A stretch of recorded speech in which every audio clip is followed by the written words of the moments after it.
Hello dears, welcome to Toss academy. കേട്ടിട്ട് പരീക്ഷ അടുത്തിരിക്കുന്ന ഈ സമയത്ത് കൂടുതൽ തവണ ആവർത്തിച്ച ഭാഗങ്ങളിലൂടെ ഒരു റിവിഷനാണ് ഇന്ന് നമ്മൾ ക്ലാസ്സിലൂടെ നോക്കാൻ പോകുന്നത്. ഫസ്റ്റ് തന്നെ ഭാഷാ പരിവാറുമായിട്ട് ബന്ധപ്പെട്ട ചോദ്യമാണ്. ചോദ്യം പരിചയപ്പെടുന്നതിന് മുന്നേ തന്നെ ഭാഷാ പരിവാറിൻ്റെ ഡീറ്റെയിൽസ് നമുക്ക് നോക്കാം. संसार का सबसे बड़ा भाषा परिवार, क्षेत्रफल की दृष्टि से संसार का सबसे बड़ा भाषा परिवार, बोलने वालों की संख्या की दृष्टि से संसार का सबसे बड़ा परिवार, भाषा वैज्ञानिक खोज की दृष्टि से संसार का सबसे बड़ा परिवार, ഇങ്ങനെ നിരവധിയായ പ്രത്യേകതകളുള്ള ഒരു ഭാഷാ കുടുംബമാണ് ഭാരൂപീയ പരിവാർ. ലോകത്തിലെ തന്നെ ഏറ്റവും വലിയ ഭാഷാ കുടുംബമാണ് ഭാരൂപീയ പരിവാർ. വിസ്തീർണമനുസരിച്ചും സംസാരിക്കുന്ന ആളുകളുടെ എണ്ണത്തിനനുസരിച്ചും ഏറ്റവും വലിയ ഭാഷാ കുടുംബം ഭാരൂപീയ പരിവാർ തന്നെയാണ്. ഭാഷാപരമായിട്ടുള്ള റിസർച്ചുകളൊക്കെ ഏറ്റവും അധികം നടന്നിട്ടുള്ളത് ഭാരൂപീയ പരിവാറുമായിട്ട് ബന്ധപ്പെട്ടാണ്. ഭാരൂപീയ പരിവാറിൻ്റെ പൂർവ്വനാം അല്ലെങ്കിൽ ആദ്യത്തെ പേരെന്ന് പറയുന്നത് ഇൻഡോ ജർമ്മനിക്ക് എന്നായിരുന്നു. മാക്സ് മില്ലറാണ് ഈ പേര് കൊടുത്തത്. ഇൻഡോ ജർമ്മനിക്ക് എന്നുള്ള ആ ഒരു പേര് അപ്രസക്തമായപ്പോൾ ഇൻഡോ കെൽറ്റിക് എന്ന പേര് ഭാരൂപീയ പരിവാറിന് കൈവന്നു. പിന്നീട് ആര്യ പരിവാർ എന്നും സംസ്കൃത പരിവാർ എന്നും സാൻസ്കൃതിക് പരിവാർ എന്നും കാക്കേഷ്യൻ പരിവാർ എന്നും ജെഫറ്റിക് പരിവാർ എന്നും ഭാരത് യൂറോപ്യ പരിവാർ എന്നും പേരുകൾ വന്നു.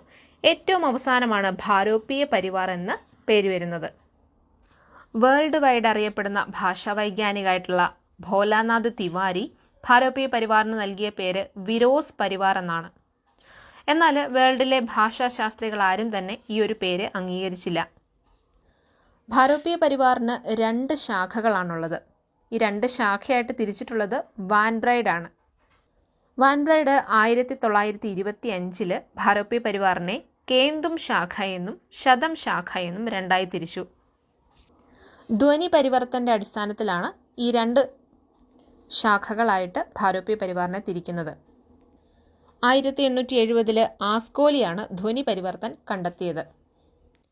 ഭാരതത്തിലെ ഭാഷാ കുടുംബങ്ങൾ 5 എണ്ണമാണുള്ളത്.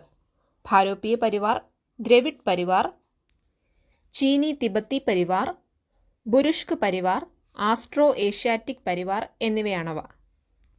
ഭാരൂപീയ പരിവാറിൽ ഹിന്ദി, മറാഠി, ഗുജറാത്തി, പഞ്ചാബി, അസമി തുടങ്ങിയ ഭാഷകളൊക്കെ ഉൾപ്പെടും. ദ്രവിഡ് പരിവാറിൽ തമിഴ്, തെലുഗു, കന്നഡ്, മലയാളം തുടങ്ങിയ ഭാഷകൾ ഉൾപ്പെടുന്നു. ചീനി തിബത്തി പരിവാറിൽ ബോഡോ, മണിപ്പുരി, മിസോ എന്ന് പറയുന്ന മിസോറാമിലെ ഭാഷയാണ്. ഇവയെല്ലാം ഉൾപ്പെടുന്നു. ബുരുഷ്ക് പരിവാറിലാണ് ആൻഡമാനി ഭാഷ ഉൾപ്പെടുന്നത്.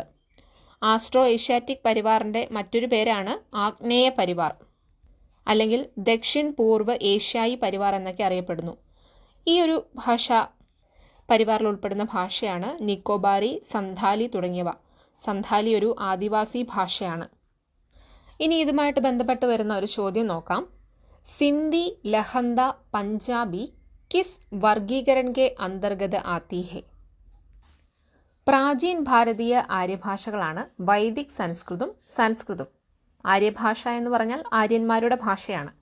മധ്യകാലീൻ ഭാരതീയ ആര്യഭാഷകളാണ്, അതായത് സംസ്കൃതത്തിൽ നിന്നും വികസിച്ച് വന്ന പാലി. പെഹല പ്രാകൃതം എന്നാണ് പാലി അറിയപ്പെടുന്നത്. അതുപോലെ ദൂസര പ്രാകൃതം എന്നറിയപ്പെടുന്ന പ്രാകൃത്, തീസര പ്രാകൃതം എന്നറിയപ്പെടുന്ന അപഭ്രംശ്. ഇത് 3 മധ്യകാലീൻ ഭാരതീയ ആര്യഭാഷകൾ. ഇനി അപഭ്രംശിൽ നിന്ന് വികസിച്ച് വന്ന ആധുനിക് ഭാരതീയ ആര്യഭാഷകൾ 9 എണ്ണമാണ്. ഹിന്ദി, മറാഠി, ഗുജറാത്തി, പഞ്ചാബി, ബംഗാളി, സിന്ധി, ലഹന്ത, ഉഡിയ, അസമി തുടങ്ങിയവയൊക്കെ ആധുനിക് ഭാരതീയ ആര്യഭാഷകളാണ്. ഗ്രിയേഴ്സനാണ് ഇങ്ങനെ തരം തിരിച്ചു തന്നിട്ടുള്ളത്. ഇതിൽ ഹിന്ദിനെ സ്പ്ലിറ്റ് ചെയ്യുമ്പോൾ 13 ഭാഷകളോളം അതിനുള്ളിൽ തന്നെ വരും. നമുക്കറിയാം ഹിന്ദിയുടെ ഉപഭാഷകളാണ് പശ്ചിമി ഹിന്ദി, പൂർവി ഹിന്ദി, രാജസ്ഥാനി, ബിഹാരി ഹിന്ദി, പഹാഡി ഹിന്ദിയൊക്കെ. ധ്വനി, വ്യാകരൺ, ശബ്ദസമൂഹ അതിൻ്റെയൊക്കെ അടിസ്ഥാനത്തിലാണ് ഗ്രിയേഴ്സൻ ആധുനിക് ഭാരതീയ ആര്യഭാഷകളെ തിരിച്ചിട്ടുള്ളത്. അപ്പോൾ നമ്മുടെ ചോദ്യത്തിൻ്റെ ശരിയായ ഉത്തരം, അതായത് സിന്ധി, ലഹന്ത, പഞ്ചാബി തുടങ്ങിയ വർഗീകരണങ്ങൾ വരുന്നത് ആധുനിക് ഭാരതീയ ആര്യഭാഷയിലാണ്. അടുത്ത ക്വസ്റ്റ്യൻ, ഉസ്നെ കഹാദ കിസ്നെ ലിഖാദ? ദ്വിവേദി യുഗിലെ നിബന്ധകാർ പുരാതത്വവേത്തയൊക്കെ ആയിരുന്ന ചന്ദ്രധർ ശർമ്മ ഗുലേരി അബദ്ധത്തിൽ എഴുതിയ ഒരു കഥ സൂപ്പർ ഹിറ്റായിട്ട് മാറി. ആ കഥയാണ് ഉസ്നെ കഹാദ. 1900 ജനുവരി മുതലാണ് കഹാനി എന്ന വിധ ആരംഭിക്കുന്നത്. ഭാരതീയ യുഗിൽ കഹാനി എന്ന് പറയുന്ന വിധയില്ല. കഹാനിയുടെ ജനനി പത്രികയാണ് സരസ്വതി. കഹാനി എന്ന വാക്ക് ആദ്യമായിട്ട് പ്രയോഗിക്കുന്നത് പ്രേംചന്ദാണ്. 1908 അദ്ദേഹത്തിൻ്റെ രചനയായ സോജെ വതൻ്റെ ഭൂമികയിലാണ് ആദ്യമായിട്ട് കഹാനി എന്ന വാക്ക് കടന്നു വരുന്നത്. ശുക്ലജി ആദ്യത്തെ കഹാനിയായിട്ട് കണക്കാക്കുന്നത് കിശോരിലാൽ ഗോസ്വാമിയുടെ ഇന്ദുമതി എന്ന കഹാനിനെയാണ്. സരസ്വതി പത്രികയുടെ പ്രവേശാങ്കിലാണ് ഇത് അച്ചടിച്ചു വരുന്നത്. എന്നാൽ ഇന്ദുമതി എന്ന് പറയുന്ന ഒരു മൗലിക് കഹാനിയല്ല. ഷേക്സ്പിയറിൻ്റെ ടെമ്പസ്റ്റിനെ ആധാരമാക്കിയുള്ളൊരു കഥയാണ് ഇന്ദുമതി. ഈ ഒരു കാര്യം കണ്ടെത്തിയത് 1970 കാലഘട്ടത്തിൽ രാജേന്ദ്ര യാദവാണ്. നയി കഹാനി ആന്തോളനിൽ വരുന്ന ത്രിമൂർത്തികളിൽ ഒരാളാണ് രാജേന്ദ്ര യാദവ്. ഷേക്സ്പിയറിൻ്റെ ടെമ്പസ്റ്റിനെ ആധാരമാക്കി എഴുതിയ കഥയായതുകൊണ്ട് തന്നെ ഇതിനെ ഒരു ഫസ്റ്റ് കഹാനിയായിട്ട് കാണാൻ പറ്റില്ല എന്ന് രാജേന്ദ്ര യാദവ് പറഞ്ഞിട്ടുണ്ട്. ഏതായാലും 1915 ഗുലേരി ജി എഴുതിയ ഉസ്നെ കഹാദ ഈ ഒരു കഹാനിയോടുകൂടി ഗുലേരി ജി ദ്വിവേദിയുഗിൻ പ്രമുഖ് കഹാനിക്കാർ എന്ന പേരെടുത്തു. സരസ്വതി പത്രികയുടെ ജൂൺ ലക്കത്തിൽ രാജേന്ദ്ര യാദവ് ഈ ഒരു കഹാനിനെ ഫസ്റ്റ് കഹാനിയായിട്ട് കണക്കാക്കുന്നുണ്ട്. ഫ്ലാഷ് ബാക്ക് ശൈലി ആദ്യമായിട്ട് പ്രയോഗിക്കുന്നത് ഈ ഒരു കഥയിലാണ്. അപ്പോൾ ചോദ്യം ഉസ്നെ കഹാദ കിസ്നെ ലിഖാദ എന്നുള്ളതായിരുന്നു. ശരി ഉത്തരം ചന്ദ്രധർ ശർമ്മ ഗുലേരി എന്നുള്ളതാണ്. അടുത്ത ക്വസ്റ്റ്യൻ, നാഗരി പ്രചാരിണി സഭ കി സ്ഥാപന കബ് ഹുയി? 1800, 1860, 1890, 1893 എന്നിവയാണ് ഓപ്ഷനിലുള്ള വർഷങ്ങൾ. ഇവിടുത്തെ ടോപ്പിക് എന്ന് പറയുന്നത് നാഗരി പ്രചാരിണി സഭ എന്നുള്ളതാണ്. ഹിന്ദി ഭാഷയുടെയും സാഹിത്യത്തിൻ്റെയും ദേവനാഗരി ലിപിയുടെയും പ്രോത്സാഹനത്തിനും പ്രചാരണത്തിനുമുള്ള ഇന്ത്യയിലെ പ്രമുഖ സംഘടനയാണ് നാഗരി പ്രചാരിണി സഭ. ഭാരതീയ യുഗം മുതൽ ഈ സ്ഥാപനം വളരെ നല്ല രീതിയിൽ പ്രവർത്തിച്ചിട്ടുണ്ട്. സഭയുടെ ആസ്ഥാനം ഉത്തർപ്രദേശിലെ കാശിയിലാണ്. ന്യൂഡൽഹിയിലും ഹരിദ്വാറിലുമൊക്കെ ഇതിൻ്റെ ശാഖകളുണ്ട്. ഹിന്ദി വിശ്വകോശ്, ഹിന്ദി ശബ്ദസാഗർ, പാരിഭാഷിക് ശബ്ദാവലി എന്നിവയൊക്കെ നാഗരി പ്രചാരിണി സഭയുടെ നേതൃത്വത്തിലാണ് ഉണ്ടാക്കിയിട്ടുള്ളത്. പ്രചാരിണി സഭ ആര്യഭാഷാ ലൈബ്രറി, അച്ചടിശാല തുടങ്ങിയവയൊക്കെ സ്ഥാപിച്ചിട്ടുണ്ട്. സരസ്വതി എന്ന പേരിൽ പ്രശസ്തമായ മാസിക ആരംഭിക്കുകയും ചെയ്തത് ഇവർ തന്നെയാണ്. കയ്യെഴുത്ത് ഗ്രന്ഥങ്ങൾ കണ്ടെത്തുന്നതിനും സംരക്ഷിക്കുന്നതിനുമായിട്ട് 1900 മുതൽ എവിടെയൊക്കെ ഏതൊക്കെ ഗ്രന്ഥങ്ങൾ ലഭ്യമാണെന്ന് കണ്ടെത്താനായിട്ട് ഗ്രാമങ്ങളിലും നഗരങ്ങളിലും വീട് വീടാന്തരം അന്വേഷകരെ അയക്കുകയൊക്കെ ഇവർ ചെയ്തിട്ടുണ്ട്. അങ്ങനെ നാഗരി പ്രചാരിണി സഭയുടെ ശ്രമഫലമായിട്ട് 1900 മുതൽ ഉത്തർപ്രദേശിൽ നാഗരിയുടെ ഉപയോഗം അനുവദിച്ചു. സർക്കാർ ഉദ്യോഗസ്ഥർക്ക് ഹിന്ദി, ഉറുദു ഭാഷകൾ അറിയുന്നത് നിർബന്ധമാക്കി. ആദ്യമായിട്ട് അഖിലേന്ത്യാ ഹിന്ദി സാഹിത്യ സമ്മേളനം സംഘടിപ്പിച്ചു. ഭാരത് കലാഭവൻ എന്നു പേരുള്ള പ്രസിദ്ധമായ പുരാവസ്തു ചിത്രശേഖരം സംരക്ഷിക്കുകയും പരിപോഷിപ്പിക്കുകയും പ്രോത്സാഹിപ്പിക്കുകയും ചെയ്തിട്ടുണ്ട് ഇവർ. വാരണാസിയിലെ ക്വീൻസ് കോളേജിലെ 9ാം ക്ലാസ് വിദ്യാർത്ഥികളായ ബാബു ശ്യാം സുന്ദർ ദാസ്, PT രാംനാരായൺ മിശ്ര, ശിവകുമാർ സിൻഹ് എന്നിവർ കോളേജ് ഹോസ്റ്റലിൻ്റെ വരാന്തയിൽ ഇരുന്നു കൊണ്ട് കാശി നാഗരി പ്രചാരിണി സഭ സ്ഥാപിക്കുക എന്ന ആശയം രൂപീകരിച്ചു. പിന്നീട് 1893 ജൂലൈ 16 അതിൻ്റെ സ്ഥാപന തീയതി നിശ്ചയിച്ചു. ആധുനിക് ഹിന്ദിയുടെ പിതാവായ ഭാരതേന്ദു ഹരിശ്ചന്ദ്രൻ്റെ കസിൻ സഹോദരനായ ബാബു രാധാകൃഷ്ണദാസ് അതിൻ്റെ ഫസ്റ്റ് പ്രസിഡൻ്റായി. കാശിയിലെ സപ്തസാഗറിലായിരുന്നു ഇതിൻ്റെ സമ്മേളനം നടത്തിയിരുന്നത്. പിന്നീട് ഇവരൊരു ബിൽഡിംഗ് നിർമ്മിച്ചു. ഫസ്റ്റ് ഇയറിൽ തന്നെ ഇതിൽ സുധാകർ ദ്വിവേദി, ജോർജ് ഗ്രിയർസൺ, അംബികാദത്ത് വ്യാസ്, ബദരിനാരായൺ ചൗധരി പ്രേംഖൻ തുടങ്ങിയ ഭാരതത്തിലെ പ്രസിദ്ധരായ പണ്ഡിതന്മാർ അംഗങ്ങളായി. ഇംഗ്ലീഷ്, ഉറുദു, പേർഷ്യൻ ഭാഷകൾക്ക് ആധിപത്യം കൂടുതലും ഹിന്ദി ഉപയോഗിക്കുന്നവരെ അവജ്ഞയോടെ കാണുകയും ചെയ്തിരുന്ന ഒരു കാലഘട്ടമായിരുന്നു അന്നൊക്കെ. അപ്പോൾ നാഗരി പ്രചാരിണി സഭയ്ക്ക് അതിൻ്റെ ലക്ഷ്യം നേടിയെടുക്കാനായിട്ട് ഒരുപാട് കഷ്ടപ്പെടേണ്ടി വന്നിട്ടുണ്ട്. എന്നാൽ അന്നത്തെ അക്കാഡമികളിൽ നിന്നും പൊതുസമൂഹത്തിൽ നിന്നുമൊക്കെ കിട്ടിയ സ്വീകരണവും സഹകരണവും ചുരുങ്ങിയ സമയം കൊണ്ട് തന്നെ പ്രധാനപ്പെട്ട ചുമതലകളൊക്കെ ഏറ്റെടുക്കാൻ ഇവർക്ക് സഹായകമായിട്ടുണ്ട്. അപ്പോൾ നമ്മുടെ ചോദ്യം നാഗരി പ്രചാരിണി സഭ കി സ്ഥാപന കബ് ഹുയി എന്നുള്ളതായിരുന്നു. ഇതിൻ്റെ കറക്റ്റ് ആൻസർ 1893 ആണ്. 1893 ജൂലൈ 16 നാഗരി പ്രചാരണി സഭ സ്ഥാപിക്കുന്നത്. അടുത്ത ചോദ്യം, ഫോർട്ട് വില്യം കോളേജ് की സ്ഥാപന കിസ്നെ की? ഓപ്ഷനിലുള്ളത് Lord Wellesley, Lord Macaulay, Lord Canning, Lord Mountbatten എന്നിവരാണ്. കൊൽക്കത്തയിൽ സ്ഥിതി ചെയ്യുന്ന പൗരസ്ത്യ പഠനങ്ങളും ഭാഷകളും പഠിക്കുന്നതിനുള്ള ഒരു കേന്ദ്രമാണ് ഫോർട്ട് വില്യം കോളേജ്. 1800 ജൂലൈ 10 അന്നത്തെ ഗവർണർ ജനറൽ ലോർഡ് വെല്ലസ്ലിയാണ് ഇത് സ്ഥാപിച്ചത്.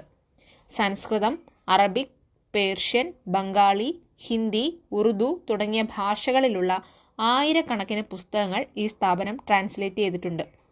ഇന്ത്യയിലേക്ക് വരുന്ന ബ്രിട്ടീഷുകാരെ ഇന്ത്യയുടെ സംസ്കാരവും അറിവുകളും ഗ്രാമറും മതപരവും ഭരണപരവുമായ അറിവുകൾ തുടങ്ങിയ കാര്യങ്ങളൊക്കെ പരിചയപ്പെടുത്തുന്നതിനുള്ള ഒരു പ്രധാന കേന്ദ്രമായിരുന്നു ഫോർട്ട് വില്യം കോളേജ്. ഹിന്ദി സാഹിത്യം, ബ്രജഭാഷാ സാഹിത്യം, സംസ്കൃത സാഹിത്യം എന്നിവയുടെ പുരോഗതിക്ക് ഈ കോളേജ് അടിത്തറ പാകിയിട്ടുണ്ട്. ഫോർട്ട് വില്യം കോളേജിൽ ഹിന്ദുസ്ഥാനി ഭാഷ കൈകാര്യം ചെയ്തത് ജോൺ ബോർത്തിക് ഗിൽക്രൈസ്റ്റ് ആയിരുന്നു. അദ്ദേഹത്തിൻ്റെ കാലഘട്ടം 1759 മുതൽ 1841 വരെയാണ്. ഉറുദു, അറബിക്, സംസ്കൃത് എന്നീ ഭാഷകളിലും അദ്ദേഹം പണ്ഡിതനായിരുന്നു. ഹിന്ദുസ്ഥാനി ഭാഷാ അധ്യാപകനായിരുന്നു അദ്ദേഹം. ഹിന്ദുസ്ഥാനി ഭാഷയിൽ പുസ്തകങ്ങൾ തയ്യാറാക്കുന്നതിലും ഗിൽക്രൈസ്റ്റ് ജോലി ചെയ്തിട്ടുണ്ട്. ഇംഗ്ലീഷ് ഹിന്ദുസ്ഥാനി ഡിക്ഷണറി, ഹിന്ദുസ്ഥാനി വ്യാകരണം 1796 1798 പബ്ലിഷ് ചെയ്ത ഓറിയന്റൽ ലിംഗ്വിസ്റ്റിക് എന്നു പേരുള്ള 2 പുസ്തകങ്ങളും അദ്ദേഹം എഴുതിയിട്ടുണ്ട്. ഫോർട്ട് വില്യമിൻ്റെ ആദ്യത്തെ പ്രസിഡൻ്റായിരുന്നു ചാൾസ് ഐർ. അപ്പോൾ നമ്മുടെ ചോദ്യം ഫോർട്ട് വില്യം കോളേജ് സ്ഥാപിച്ചത് ആരാണ് എന്നുള്ളതായിരുന്നു. കറക്റ്റ് ആൻസർ ലോർഡ് വെല്ലസ്ലി ആണ്. ഫോർട്ട് വില്യം കോളേജ് സ്ഥാപിച്ച വർഷവും പരീക്ഷയ്ക്ക് ചോദിക്കാറുള്ളതാണ്. 1800 ജൂലൈ 10 ഫോർട്ട് വില്യം കോളേജ് സ്ഥാപിച്ചത്.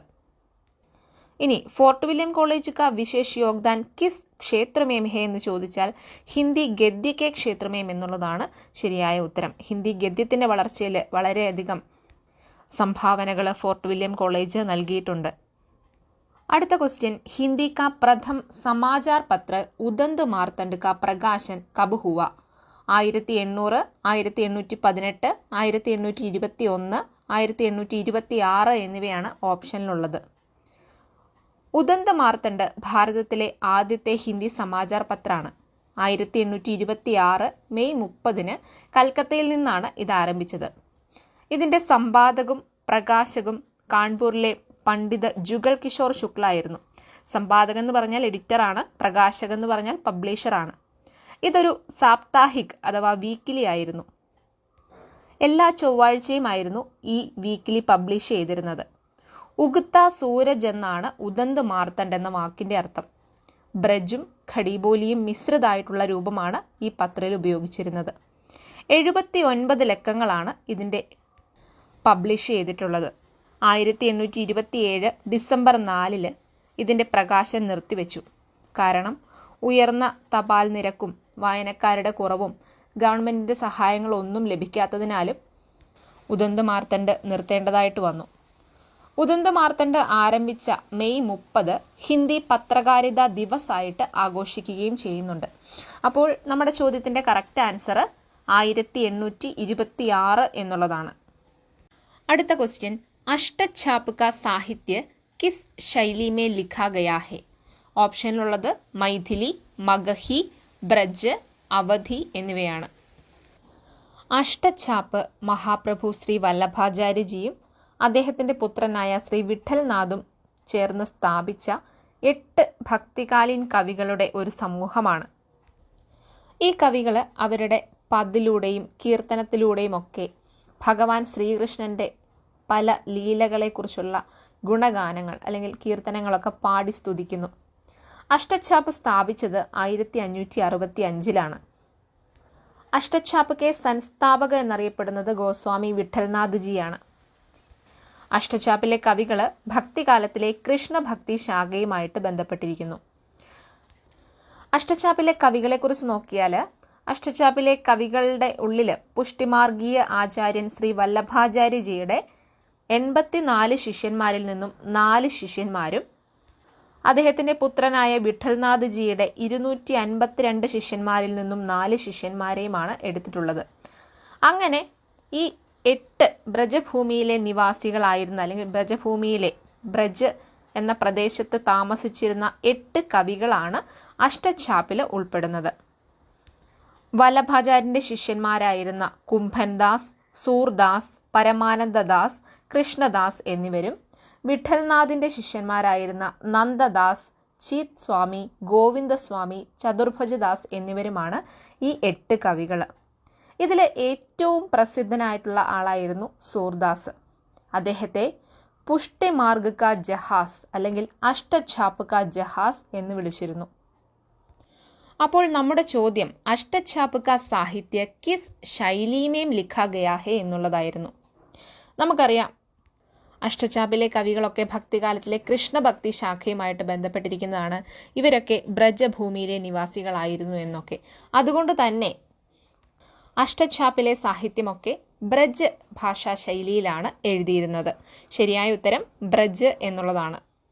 അടുത്ത ക്വസ്റ്റ്യൻ, താർ സപ്തക് കാ പ്രകാശൻ കബ് ഹുവ? 1935, 1943, 1951, 1959 എന്നിവയാണ് ഓപ്ഷനിലുള്ളത്. താർ സപ്തക് എന്ന് പറയുന്നത് ഒരു കാവ്യ സംഗ്രഹമാണ്. സാത് യുവക് കവിയോങ്കി രചനായേമാണ് താർ സപ്തകിൽ ഉൾപ്പെടുത്തിയിട്ടുള്ളത്. അതായത് 7 കവികളുടെ രചനകൾ ഉൾപ്പെടുത്തിയ കാവ്യ സംഗ്രഹമാണ് താർ സപ്തക്. സപ്തക് എന്ന വാക്കിൻ്റെ അർത്ഥം തന്നെ സാത്ത് കവിയോം കാ സമൂഹ എന്നാണ്. താർ സപ്തകിൻ്റെ സമ്പാദക് അഗ്യേയാണ്. സച്ചിദാനന്ദ് ഹീരാനന്ദ് വാത്സ്യായൻ അഗ്യേയ്. 1943 നയി കവിതയ്ക്ക് മുന്നോടിയായിട്ട് 7 കവികളുടെ ഒരു മണ്ഡൽ നിർമ്മിച്ചിട്ട് താർ സപ്തക് ഉണ്ടാക്കി. നയി കവിത കാ പ്രസ്ഥാൻ ബിന്ദു എന്നാണ് താർ സപ്തക് അറിയപ്പെടുന്നത്.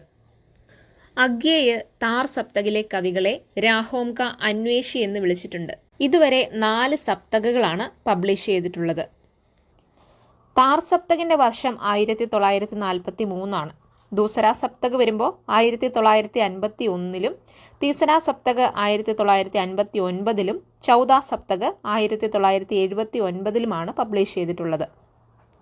താർ സപ്തകിന് ശേഷം ഓരോ 4 വർഷം കൂടുമ്പോഴാണ് ദൂസര സപ്തകും തീസര സപ്തകും വന്നിട്ടുള്ളത്. പിന്നീട് 20 വർഷങ്ങൾക്ക് ശേഷമാണ് ചൗദ സപ്തക് പബ്ലിഷ് ചെയ്യുന്നത്.